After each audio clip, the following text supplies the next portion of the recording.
Welcome to another episode of Golden Nuggets, Tips and Tales, powered by Property Finder. This is where we uncover the untold stories behind the region's top real estate professionals. And because there's a great story behind every lead and listing, we're shining a spotlight and going behind the scenes with Property Finder super agents, whose journeys are packed with hard-earned lessons, bold moves, and powerful takeaways you won't forget.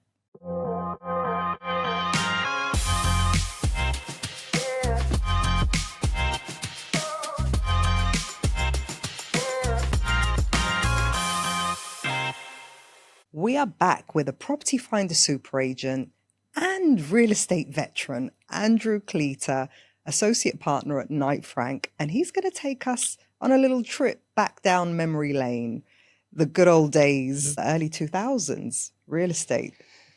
Yeah, 2005, 6, 7, 8. Those were quite interesting days. Okay, so I want to hear all about it, how life was as a real estate agent back then compared to how it is now, perhaps. So tell us what stood out for you then. So this was pre-RERA days. Mm-hmm. So basically no registered brokers as such. Pre-title deeds, we had no title deeds on properties. So how were you selling then? On a promise? Just reassigning SBAs, basically. Mm-hmm. I think the first title deeds for villas and plots came in 2006 and 2007 for apartments. Then the land department, well, basically, until then, the developers themselves did the transfers. Right. So you would go to the developer's office and do a transfer. So no trustee office? No trustee office. Look, I remember, I think my first Palm Jumeirah resale, we did the transfer in the garden of Nikhil. Such was the demand for getting appointments to do transfers. What, the office was so busy you had to do it outside? Yes, Mm-hmm. yes. And at one time there's 1 month wait list to actually get an appointment to do a resale. Wow. And the developers used to charge the transfer fees back in the day. And then when the land department took over, obviously title deeds were in place. Mm-hmm. We would all go to the Dubai Land Department to do the transfer. And that was quite an interesting scenario. So you would drive down to the land department in Dira at 7, 8 a.m. with your clients to do the transfer. Mm-hmm. So yeah, very different days. Was there a reason you'd get there so early? At the beginning, it was a free-for-all. So you got in early, you got your transfer done. Mm-hmm.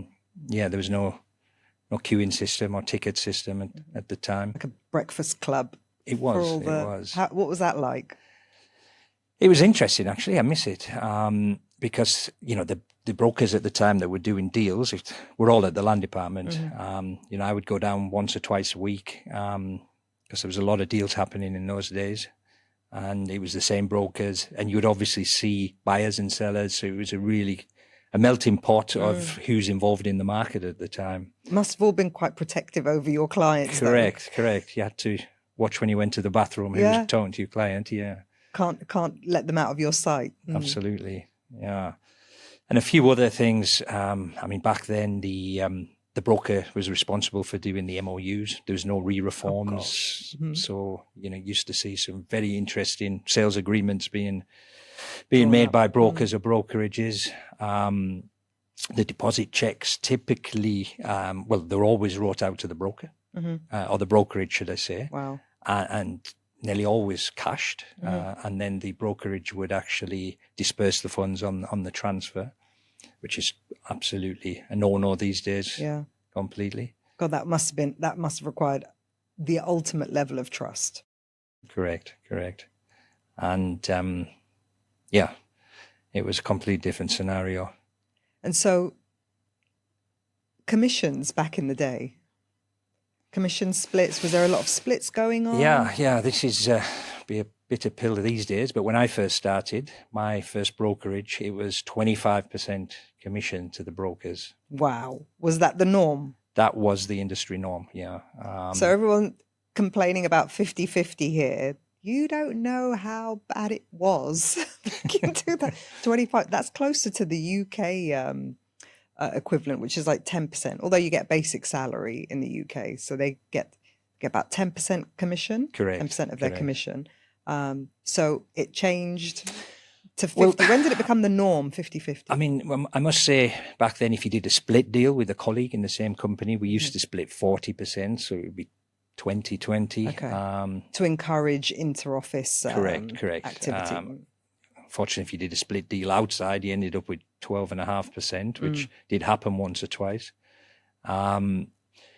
What happened, I think after the financial crisis, 2008, brokers were leaving in mass because it was like a tap switching off was the market.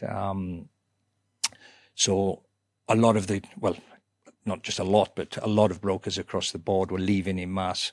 So the brokerages at the time had to come up with ways to retain people who were still capable of closing deals. And I think after that point, 50% became the industry norm. Right. So that was something that was driven by the industry leaders at the correct, time. It's not a government thing. It's not a law.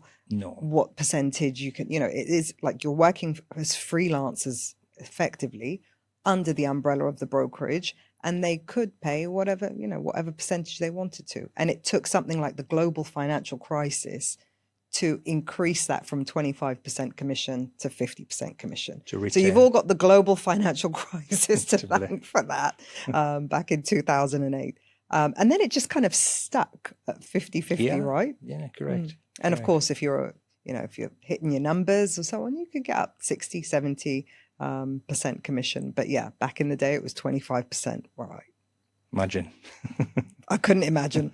All right. Tell us about your first deal. What happened? How did that unfold? What was it? Do you remember what it was? I mean, I bought and sold some properties myself and for friends before doing a first deal as a broker. But my actual first deal I brokered was a Springs villa, actually, 4E. I remember that quite clearly.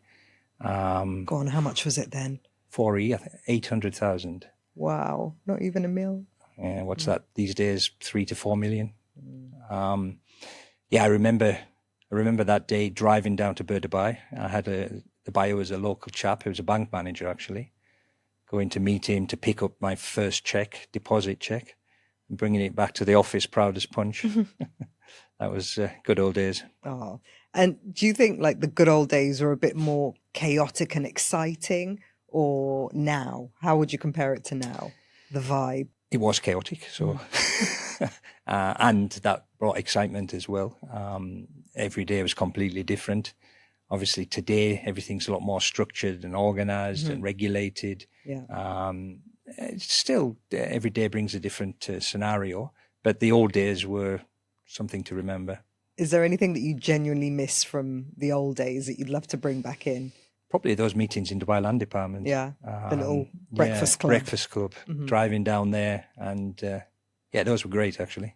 And because that was, I suppose, where you built your network of agents that you broker with. And at this stage now, 20 years on, you must have quite a big black book of other agents that you will and won't work with, shall we say? Correct.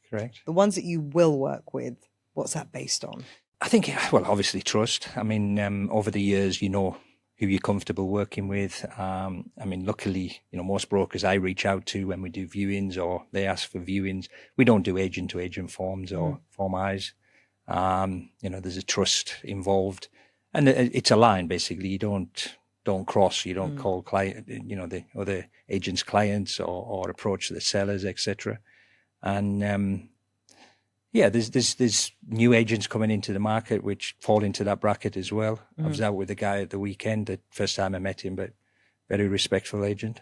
How do you make it into your never going to work with you again book? Those brokers that do cross the line, well, that's it really. You just don't, and it is when they're contacting your clients or going behind your back, etc. One strike and you're out. Correct. Okay. What's one thing that you say you've outgrown since then? I think back from the early days, and we had it was like religious every morning going to the office, reading the Gulf News property section. Oh, yeah. Because you didn't have Property Finder back in those days. No. It was before listings on portals, etc. So I think at one stage we had 3 sections of the property section in the Gulf News. And the company I was with at the time, we used to always take the centre pages. So yeah, as soon as you sat down with your coffee in the morning, you would read the Gulf News, look at your ads, look at your competition, look at your, where you are in the market, and then wait for your phone call, your phone ringing basically, because your number was in the newspaper. Was it even mobile phones back in those days? Yes. Okay, you had okay. Waiting for a landline to ring. Okay, and that was like central prime space, the middle pages. Front and middle pages. Would you say that's a bit like Spotlight and premiums now? Absolutely, yeah. So visibility, getting noticed. I think they were priced, the inside of the back page was probably the cheapest page compared to the front page. But do I miss that? Well, not really, but it was memorable. And for someone who's been in the industry now for 20 years, you've gone through various market cycles, because real estate it does go through cycles. But we also have points like the global financial crash, you've got COVID. So a lot of agents that have maybe entered the industry in the last couple of years or so, they've only known an up market. And the good agents that can thrive in any market. So what's your advice for going through those ebbs and flows? Yeah, I mean, obviously we've seen quite a number of cycles in the 20 years, and it always does weed out the good and the bad agents. When we start to go on a slower cycle, agents struggle to sell. Right. So, when you see agents closing deals in a down cycle, that typically shows that an agent can adapt.